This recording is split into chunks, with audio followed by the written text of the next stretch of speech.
Welcome back. Today's Thursday, the 22nd of June, 2023. Yesterday, I was able to get the vent lines fitted. Finally got those tubes flared. That's all good. I received my flop tube and test fitted the AN fitting on it. Got that done. Drilled out the 9/16 hole in this fuselage attach bracket. Today I put on a shirt that is already messed up with Pro Seal, hoping that maybe I get to the point that I get to make another Pro Seal mess today, but I'm not emotionally committed to that. I want to make sure that I get all of the other things done and prepared correctly before I start doing any of that. And so I've got a big 9/16 hole right here, but it has to go through the rest of this material so that we can actually mount the flop tube. Now you can kind of visualize how that's going to work in there. Flop, flop, flop, flop. You can see that I got the replacement blank access cover, so I need to final size drill all of these holes, get this piece cleaned up, scuffed, and all that business, so that's ready to be sealed up. What else do I need to do? And then the rest of it on the outboard portion of both of the fuel tanks where these ribs are ultimately going to go in a very short amount of time. Those have all been handled a lot in the past week and a half since the last time we did anything with Pro Seal, which means I need to go back through and just make sure that those things are clean, spotless. Or even before that, I think I'm going to widen out the portions inside the rivet lines that are scuffed, because all the sealant is going to be inside the rivet lines themselves. So I'm going to rescuff those, clean those really well. If we get to the point today where we can actually do some pro sealing and riveting, that's fantastic. If we don't, it's not going to break my heart. So I'm just going to start the GoPro and let things commence. Let's build an airplane. So this video, you've probably already noticed, is longer than what I typically do, and the previous one, while not as long as this, is still longer. So this is probably how it's going to go from now on. I decided to let this one go a little bit longer because I have a somewhat lengthy wrap up at the end with respect to a mistake that I made today. Look at the size of that drill bit. I made a mistake today and I wanted to discuss it, so that happens at the end of the video. But then what you're watching right now is 2 hours of work sped up by a factor of 10, so 1,000%. Because I do have some splaining to do about what I've got going on here today. So I think this part's pretty obvious. I'm just going to get the rest of that 9/16 hole to go all the way through the rest of that material. And I go about it pretty slowly. That is the fattest freaking drill bit that you could possibly buy and get into the chuck of a drill. So, and you saw I use my trick with the little blocks of wood to get the piece clamped nice and secure to the table. And then also I use some shims underneath it because it doesn't want to lay flat, because on the end nearest us, there are nut plates on the bottom of that. So I basically use some shims to create a standoff, and then I'm spanning the little gap between the two tables so that the very tip of the rib can sit securely on the other side. So anyways, success, got it done, got it all cleaned out, but I ended up doing more work I ended up doing more work on this rib than I had really anticipated doing. I guess I knew that I had to do it. I just wasn't putting it all together in my mind when I was making the intro for this video. I'll throw a picture up right here of what it looks like once you have that assembly put together, including the AN fitting. You can see that washer for the AN fitting completely covers two of the rivets, two of the attach rivets. And so I need to countersink those holes and use flush rivets in those spots. That's one thing that needs some splaining to do. And I think that's what I'm going to get into right here. So you'll see me get into the usual task of taking a lot of time to carefully set the depth of my countersink cage till I'm super happy with it. There, I just took the picture that I showed you a moment ago. And then the other thing is,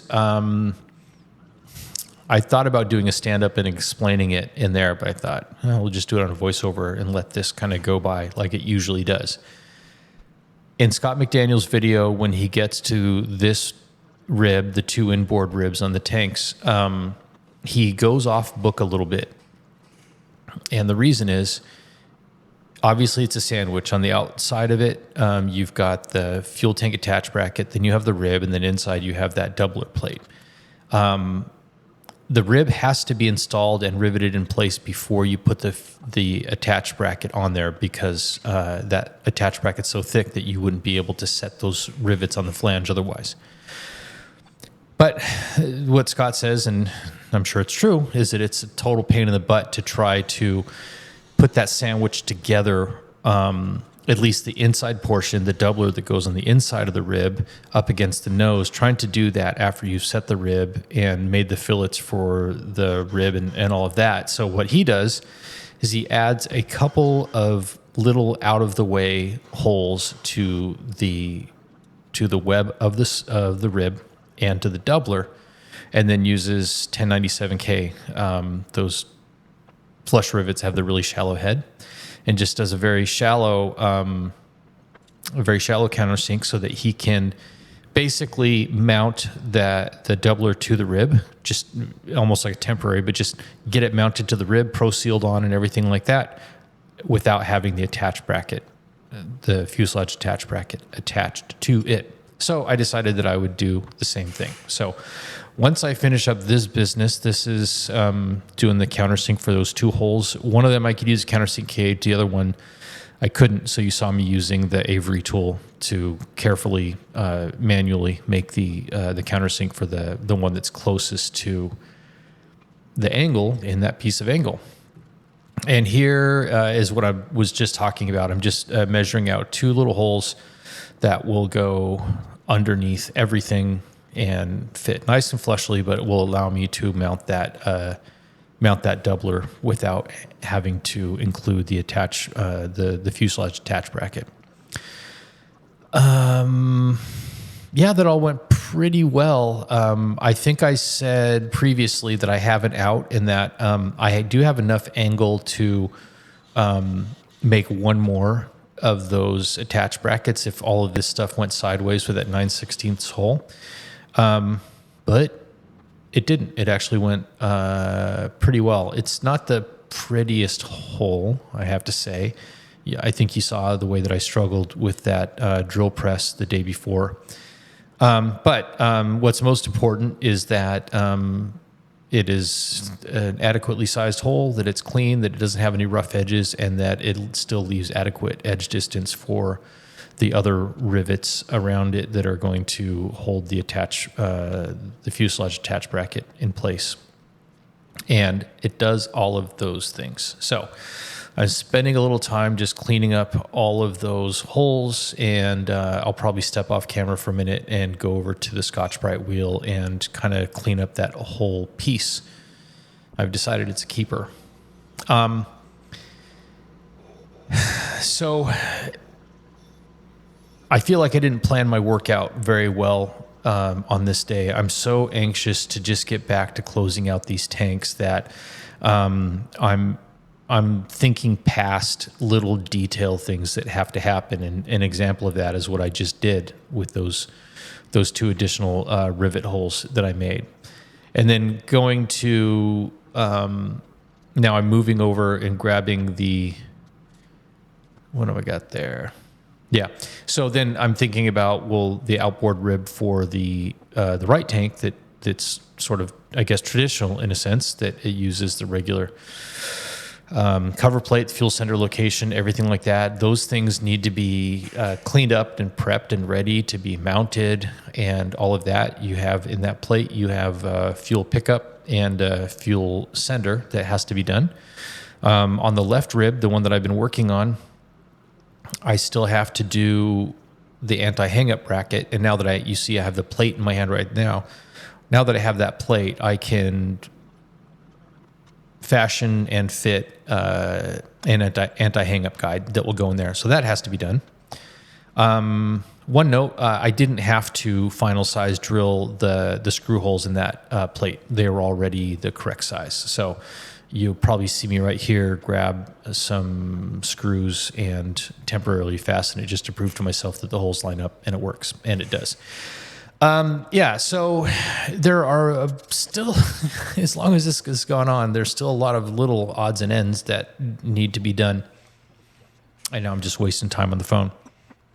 Probably talking, sharing Anthony Jeselnik jokes with my buddy. At any rate, there are a lot of little housekeeping odds and ends that have to be done before this gets closed up. I earlier described that the interior ribs, those 1, 2, 3, 4, 5 per fuel tank, I thought were the most difficult, what I expected to be the most difficult part of the fuel tank build, because it's sloppy, it's a tight space, getting all those holes lined up, hundreds of rivets and all buck rivets and everything like that. I still stand by that, but it's maybe not the most time consuming, to be honest, because that was done in 3 days, and some of these little odds and ends take a long time to do such a little amount of work, the vent lines and stuff. I mean, obviously there were delays because of the delays caused by waiting for parts and tools and whatnot, and the fact that the weather has gotten crazy, so I don't last much more than 2 hours, 3 hours in the garage at a time.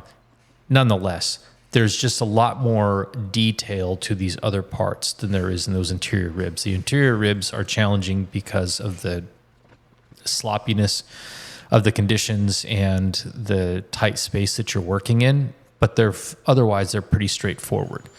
The rest of this stuff requires a bit more thought and planning, and you have to be mindful of the sequence in which you do these things so you don't paint yourself or rivet yourself or pro seal yourself into a corner.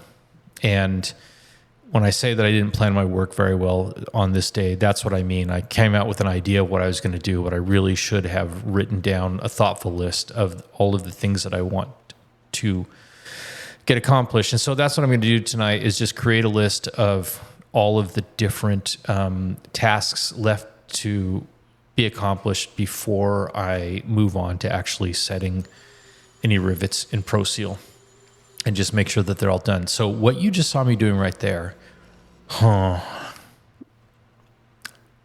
decided, the fuel senders are still sitting there. I got the replacement fuel sender, but those are still sitting there. Those things need to be bent into shape so that they're ready to be installed. So that's what I'm working on right there. And you'll see that this ultimately, on this day, leads to some moments of frustration, which is not unlike the last time I worked with the fuel senders. And the aggravating part about this is just that it's a very simple device and the plans are pretty straightforward. How could you not just get it right? But I didn't. So that's what I'll be explaining here in a minute or so when we get to the end of this business.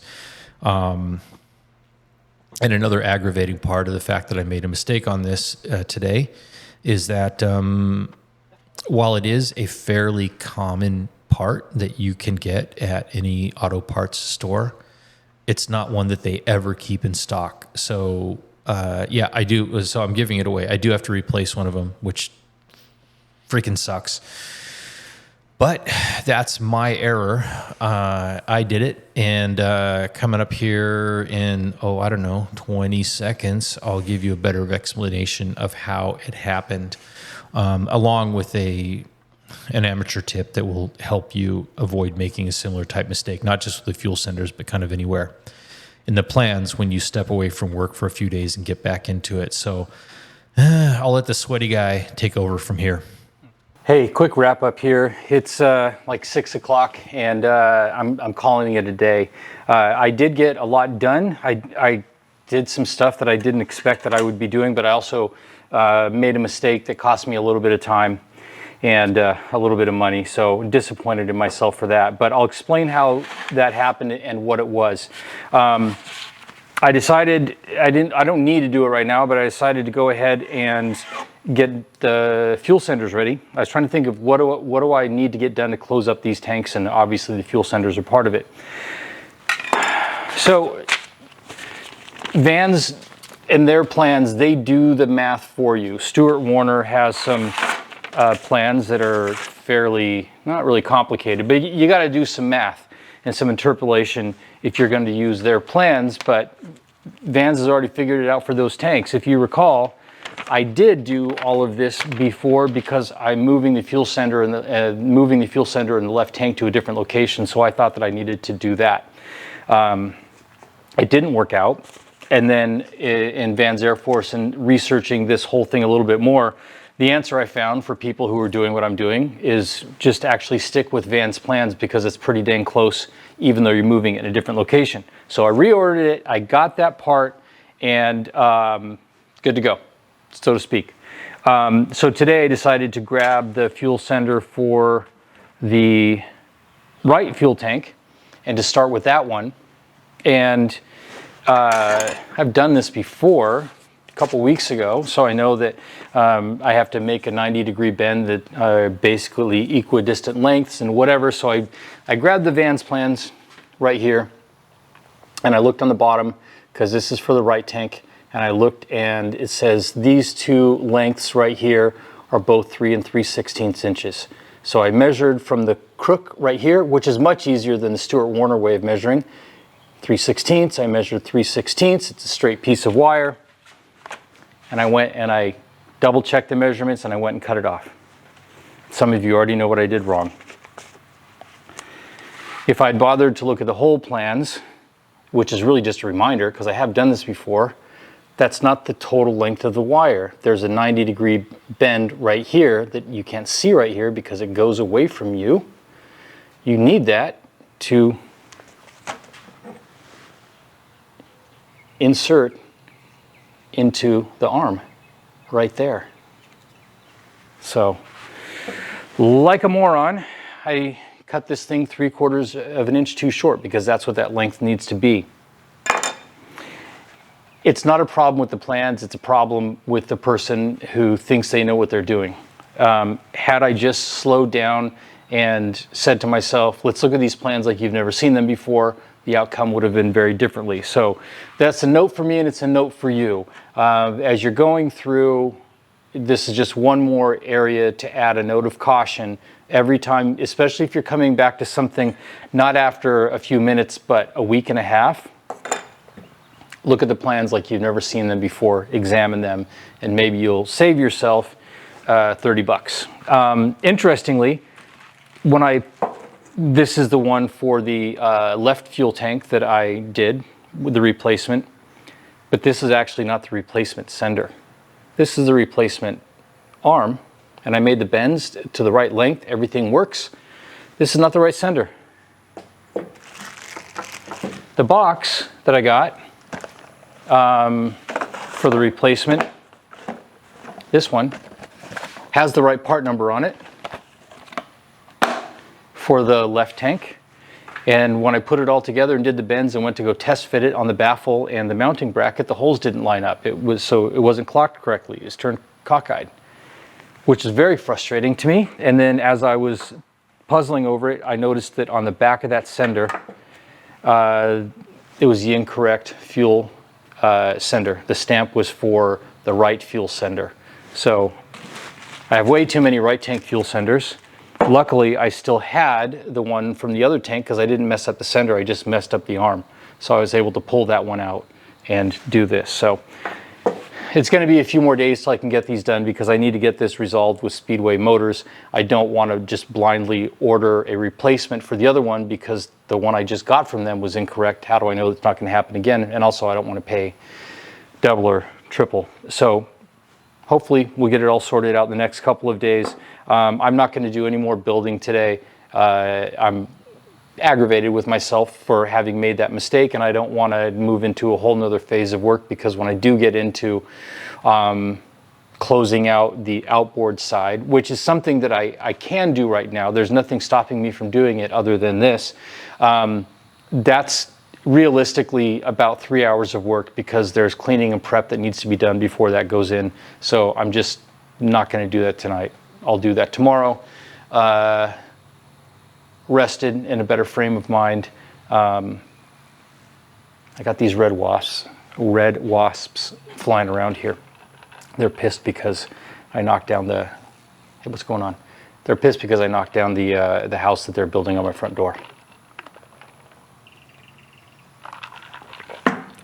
Anyways, that's it for Thursday. Thanks for being here. I do appreciate the feedback, the likes and subscribes and all that good stuff.